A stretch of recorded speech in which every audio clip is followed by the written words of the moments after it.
सबों को जय यीशु यीशु सहाय, प्रेज द लॉर्ड, जय मसीह की। हम सब प्रार्थना योद्धा परिवार, हमारी अगुआ सिस्टर एस्थर, ब्रदर राज और हम सब मिलकर इस प्रार्थना सभा में आप सबका हार्दिक स्वागत करते हैं, हार्दिक अभिनंदन करते हैं। आशा करते हैं कि ईश्वर की दया, ईश्वर की कृपा आप सबके जीवन में बनी हुई है और आप निरंतर प्रभु का स्मरण करते हुए आज उनके अनुसार, उनकी वचनों शिक्षाओं के अनुसार अपने जीवन को जीने का प्रयास कर रहे हैं। आइए इस वक्त हम सभी प्रार्थना में जाएंगे, अपनी आँखों को बंद करेंगे। धन्यवाद करते हैं पिता इस वक्त के लिए। प्रभु हम आपका धन्यवाद करते हैं पिता कि आपकी उपस्थिति हमारे जीवन में हमेशा बनी रहती है। प्रभु हम आपका धन्यवाद करते हैं। हे पिता, हे यीशु, हे पवित्र आत्मा, आइए इस क्षण में हमारे बीच में आपकी उपस्थिति को मांगते हैं, हमारे जीवन में आपकी उपस्थिति को मांगते हैं। हे पिता, इस वक्त ने आपके बच्चे पिता जो यूट्यूब के माध्यम से संगति को कर रहे हैं, आपके समक्ष आए हैं। हम हर एक जन का नियंत्रण प्रभु आपके हाथों में देते हैं और इस वक्त में हर एक जन के जीवन में आपकी उपस्थिति को मांगते हैं। हे पिता, हर एक जन के लिए प्रभु हम आपसे पवित्र आत्मा को मांगते हैं पिता, उस पवित्र आत्मा को प्रभु जिसके द्वारा पिता हम आपसे जुड़ पाएंगे। प्रभु हम आपकी महिमा, आपकी स्तुति कर पाएंगे पिता। उस पवित्र आत्मा के सामर्थ्य से सब कुछ को प्रभु आपके हाथों समर्पित करते हुए मांगते हैं हर प्रार्थना को यीशु के नाम से। इन्हें दया से सुन और स्वर्ग के राज्य में तू ग्रहण कर। आइए इस वक्त हम इस गीत के माध्यम से प्रभु को पुकारें।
सबको जय यीशु।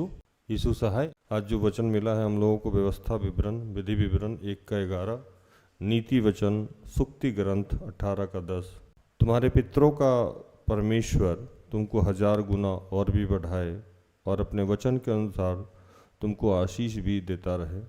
यहोवा का नाम दृढ़ गढ़ है, धर्मी उसमें भागकर सब दुर्घटनाओं से बचता है। आज जितने लोग जहाँ से सुन रहे हैं, देख रहे हैं, उन सब से प्रभु सिर्फ एक ही बात कहता है कि आपकी सारी समस्याओं का समाधान मैं हूँ, आपकी सारी परेशानियों का अंत मैं हूँ, आपके जीवन में आने वाली विपत्तियों का अंत मैं हूँ, आपके जीवन में आने वाली या चल रही गरीबियों का अंत मैं हूँ, बीमारी का अंत मैं हूँ, परेशानी का अंत मैं हूँ, दुख का अंत मैं हूँ, समस्या का अंत मैं हूँ, बेरोजगारी का अंत मैं हूँ, आपकी दुर्बलताओं का अंत मैं हूँ। समस्या का चाहे जो भी नाम हो, लेकिन उन सारे सवालों का जवाब एक ही है, ईश्वर। और हम सब अगर चाहते हैं कि प्रभु हमें भी 1000 गुना करोड़ गुना बढ़ाए, हम आशीषित जीवन जिए, जैसा कि विधि विवरण, व्यवस्था विवरण में लिखा है, तुम्हारे पितरों का परमेश्वर तुमको 1000 गुना बढ़ाए और अपने वचन के अनुसार तुमको भी आशीष देता रहे। ये वचन का आशीष अगर आप चाहते हैं कि आपके जीवन में मिले, तो आपको एक ही काम करना होगा कि आप चाहे जहाँ भी हैं, जिस भी अवस्था में हैं, अगर आप किसी समस्या का समाधान चाहते हैं तो आपको ईश्वर के पास भाग जाना होगा। लेकिन हम सब ऐसा नहीं करते। हमारे यहाँ जब भी 10 आज्ञा सुनाया जाता है तो 10 आज्ञा में एक कॉमन वचन है, जो भी सुनाएगा वो आपको बताएगा। उसमें एक आज्ञा में जब आप जाते हैं तो आपको एक वचन दिया जाता है, यशाया 8:19 पढ़िए। जब लोग तुमसे कहें ओझाओं और टोन्हाओं के पास जाकर पूछो, जो गुनगुनाते और फुसफुसाते हैं, तब तुम यह कहना, क्या प्रजा को हमारे परमेश्वर के पास जाकर ना पूछना चाहिए? क्या जीवितों के लिए मुर्दों से पूछना चाहिए? साफ सीधी बात है कि जब हम किसी भी समस्या में जाते हैं,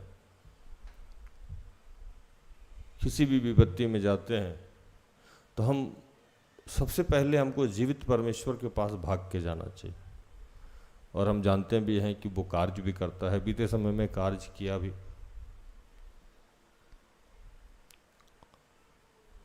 लेकिन हम वहाँ नहीं जाके हम मुर्दों के पास चले जाते हैं। मुर्दा मतलब कोई पावर, कोई शक्ति, कोई अन्य पावर पे बैठे लोग। तो मैं इन दिनों बहुत सोच रहा हूँ कि आखिर में कोई भी ऐसी बीमारी, चाहे वो कैंसर हो, चाहे कुछ भी हो, क्या उस पे ईश्वर का नियंत्रण नहीं है? ऐसी कोई बीमारी, परेशानी, दुख, तकलीफ या संकट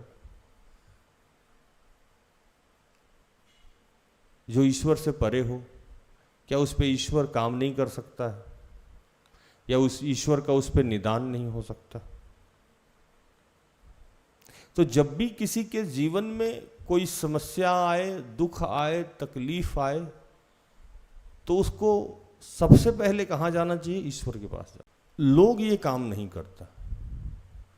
लोग दुनियावी पावर के पास, जिसको यहाँ मुर्दा कह के संबोधित किया गया है, दुनियावी शक्ति अर्जित करने वाले लोगों के पास, जो आज है कल विनाश हो जाएगा, जो वो कहीं और से मांगा हुआ है वहां पहुंच जाता।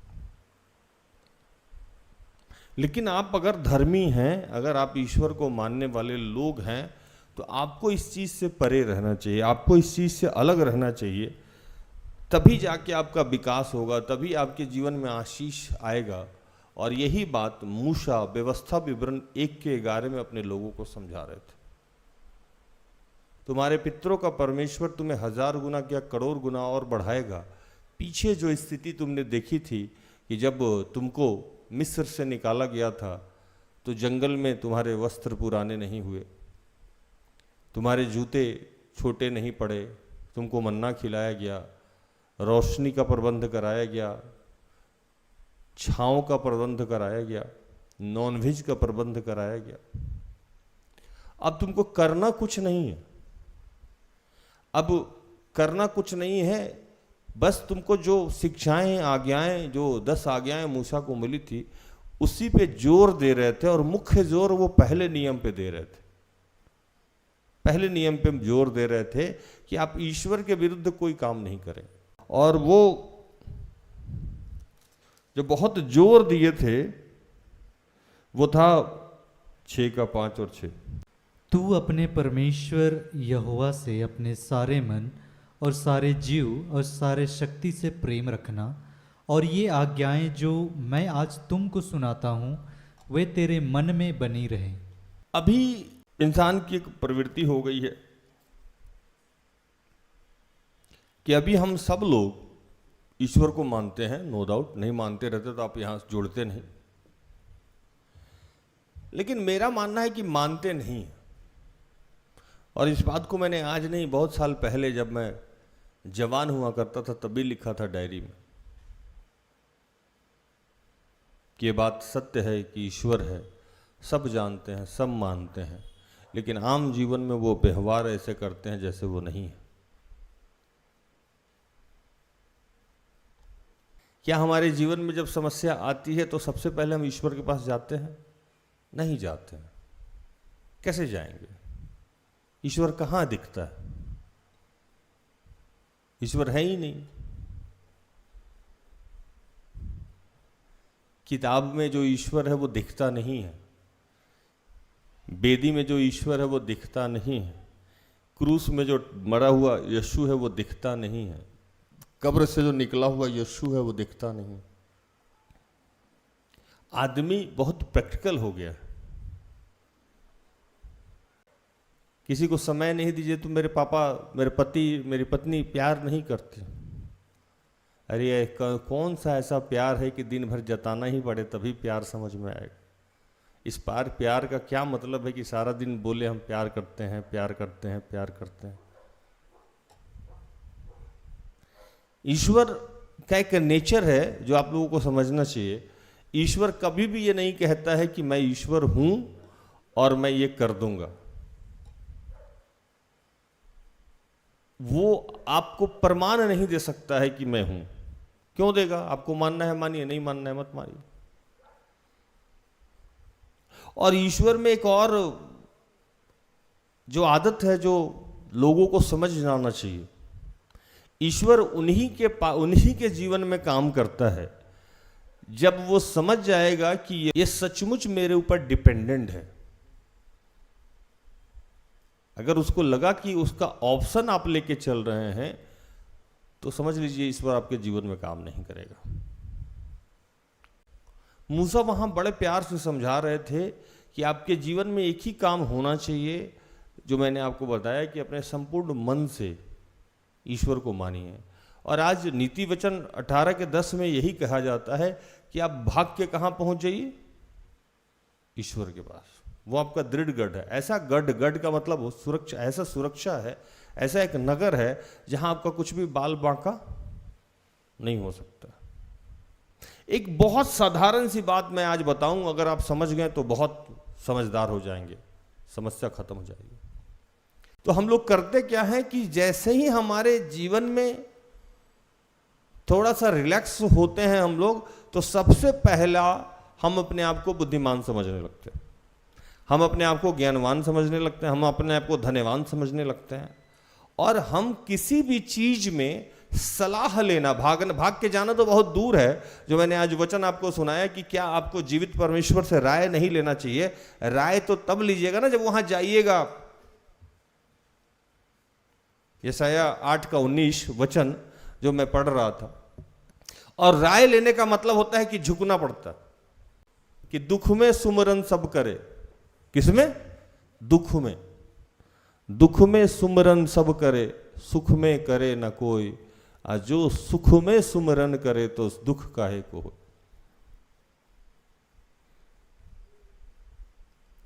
एक तो जब हम समस्या में रहते हैं तो ही प्रभु को याद थोड़ा बहुत करते हैं, और जैसे हम समस्या से बाहर जाते हैं, प्रभु कौन और हम कौन, ये अलग व्यवस्था है। दूसरा कि अगर हम समस्या में उसके बाद पढ़ते भी हैं तो हम प्रभु के पास नहीं जाते हैं, अलग अलग डिफरेंट पावर के पास, जिसको आज मुर्दा कह के मैं संबोधित कर रहा हूं, अलग अलग पावर के पास जाते हैं, अलग अलग शक्ति के पास जाते हैं। मैं कहता हूं कि अगर किसी को कैंसर हुआ तो सबसे पहले उसको ईश्वर के पास जाना चाहिए और ईश्वर के साथ उसको बैठना चाहिए घंटों, कि प्रभु मेरे जीवन में ऐसा क्यों हुआ है? क्या तेरा हाथ छोटा हो गया है? क्या तू बहरा है? क्या तू सुन नहीं सकता है? क्या तू इसका इलाज नहीं कर सकता?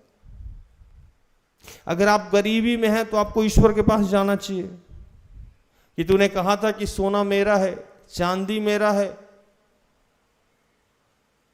तूने कहा था कि गुप्त में गाड़े हुए और अंधेरे में छुपे हुए धन से मैं तुझे आशीषित करूंगा। जब हम विपत्ति में पड़े तो जाके हमको ईश्वर से कहना चाहिए कि तूने कहा था कि सुख और दुख का सृजनहार मैं हूं, अंधेरे और उजियाले का रचयिता मैं हूं। तो ये जो दुख हमारे जीवन में आया है प्रभु, इसको सुख में तू ही बदल सकता है और कोई बदल नहीं सकता। लूका 18:27 में क्या लिखा हुआ है? उसने कहा जो मनुष्य से नहीं हो सकता है वो परमेश्वर से हो सकता है। और उसी का एक रेफरेंस वचन है कि जो काम इंसान से हो जाए, अगर वही काम मैं करूं तो फिर मैं परमेश्वर कैसे हूं? परमेश्वर अगर कोई काम करता है तो डिफरेंट काम होना चाहिए ना, मतलब वो ऐसा काम होना चाहिए जो आपसे नहीं हो रहा है। आजकल लोगों के जीवन में एक और समस्या है, प्रभु हम सबके जीवन में चमत्कार दिखाना चाहता है, आशीष देना चाहता है, लेकिन हम देखना ही नहीं चाहते, हम भाग जाते हैं। हम समझना नहीं चाहते, हम भाग जाते हैं। और इसी कारण से हमारे जीवन में विकास नहीं होता है। बहुत सुंदर चीज याद आई है, मैं आपको बताऊं। मूसा लाल समुद्र के सामने खड़े थे और लाल समुद्र के सामने मूसा खड़े हैं और इस्राएली सारी जनता खड़ी है। इस्राएली जनता चिढ़ रही है, चिल्ला रही है और मूसा से कह रही है कि मूसा, मिस्र में क्या कब्रें कम थी कि तू समुद्र के रेत में हम सबको मारने आया है? रास्ता तो आगे ब्लॉक है, समुद्र दहाड़ मार रहा है, चिल्ला रहा है, आगे हम कैसे जाएंगे? और वहां मूसा को प्रभु ने एक वचन दिया जो बड़ा प्यारा और सुंदर वचन था, पढ़िए। मूसा ने लोगों से कहा, डरो मत, खड़े खड़े वह उद्धार का काम देखो जो यहोवा आज तुम्हारे लिए करेगा, क्योंकि जिन मिस्रियों को तुम आज देखते हो उनको फिर कभी ना देखोगे। यहोवा आप ही तुम्हारे लिए लड़ेगा, इसलिए तुम चुपचाप रहो। अब आपको कहा जा रहा है यहां इस वचन में, खड़ा रहिए, भागिए नहीं। क्योंकि आप खड़े नहीं रहिएगा तो प्रभु आपके जीवन में काम नहीं करेगा। आपको डर भी लगे तो परिस्थिति के सामने खड़े रहिए। आपको मार्ग नहीं मिल रहा है तब भी परिस्थिति के सामने, समस्या के सामने खड़े रहिए। क्यों खड़े रहिए? तो आपको प्रभु अपनी शक्ति को दिखाना चाहता है। इस्राएली जनता को दिखाना चाहता था कि देखो मैं कितना शक्तिशाली हूं, और उसके सामने समुद्र को 2 भाग में बांट दिया। हम विपत्ति से भागने लगते हैं, हम समस्याओं से भागने लगते हैं, हम कठिनाइयों से भागने लगते हैं, हम परिस्थितियों से भागने लगते हैं, और प्रभु चाहता है कि हम खड़े रहें और प्रभु के चिन्ह और चमत्कार को देखें। आज आपको भागना होगा। किसके पास जाना होगा भाग के? ईश्वर के पास। अगर आप अपने आप को धर्मी कहते हैं, अगर आप ईश्वर को मानते हैं, अगर आप ईश्वर को जानते हैं, अगर आप उसके शक्ति पे विश्वास करते हैं, अगर आप उसके मार्गों पे चलते हैं, अगर आपके जीवन में बीते समय पे ईश्वर ने काम किया है, तो आपको इससे बेहतर जगह नहीं है छुपने के लिए। ईश्वर के पास जाइए, ईश्वर के पास जाइए, भागिए। अगर आप ईश्वर के पास नहीं जा रहे हैं, इसका मतलब है कि आप घमंडी लोग हैं। इसका मतलब ये है कि आप ईश्वर को बोलते हैं कि मैं काम करता हूं, मैं मानता हूं, लेकिन आप मानते नहीं हैं। अगर आप घमंडी स्वभाव के हैं तो समझ लीजिए कि आपका विनाश होना शुरू हो जाएगा। मैं घमंडी शब्द का प्रयोग इसलिए कर रहा हूं कि जब हम ईश्वर के पास नहीं जाते हैं, इसका मतलब कि हमारे अंदर घमंड भरने लगा। हमारे अंदर घमंड है कि हम बहुत पावरफुल आदमी हैं, हमारे अंदर घमंड है कि हम मेडिकल के बहुत नॉलेज के लोग हैं, हमारे अंदर घमंड है कि हमने तो कोई पाप ही नहीं किया है, हमारे अंदर घमंड है कि हम बहुत सोर्स वाले लोग हैं। तो जो लोग ऐसे हैं वो ईश्वर की जरूरत उनको महसूस होती नहीं। जैसे आप एक और वचन पढ़िएगा तो यहां लिखता है, धनी का धन उसकी दृष्टि में गढ़ वाला नगर है और ऊंचे पर बनी हुई शहर पनाह है। धनी का धन गढ़ का नगर है, मतलब धनी, जो धनी लोग हैं उसको लगता है कि धन ही हमारी सुरक्षा करेगा, यही गढ़ है, यही हमारी सुरक्षा कर देगा, यही हमारी सारी स्थितियों को बदल देगा। तो उसको घमंड है अपने धन पे।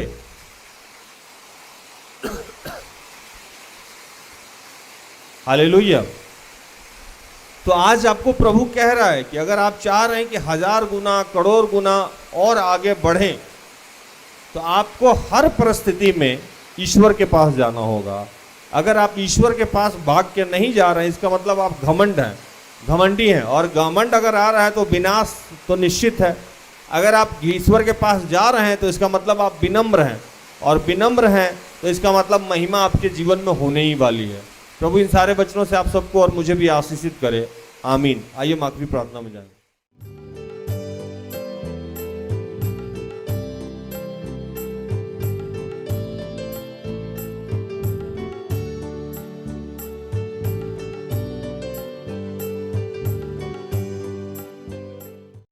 अपनी आंखें बंद करें कि हे दयालु पिता, हम तेरा धन्यवाद करते हैं कि तूने आज हमारे जीवन में ये शिक्षा दिया कि जब भी हम किसी विपत्ति में हो, समस्या में हो, हम सीधे तेरे पास भाग के जाएं। प्रभु, हर समस्या का समाधान तेरे पास है, हर विपत्ति का समाधान तेरे पास है, हर दुख का समाधान तेरे पास है।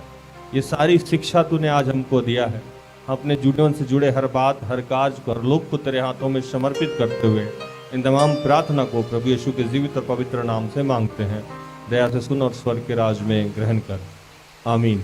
तो धन्यवाद, हम सबको इजाज़त दीजिए। तब तक के लिए स्वस्थ रहें, सुरक्षित रहें, सरकारी नियमों का पालन करें, प्रभु के आदेश का पालन करें।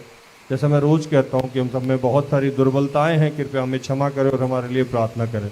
प्रार्थना होता परिवार, अगर आपके किसी भी काम आए तो कृपया हमें संपर्क करें। हम सब अपने आप को धन्य समझेंगे। प्रभु आपको आशीष दे। जय यीशु, इसी सहाय। Praise the lord, goodbye. सारे दिल से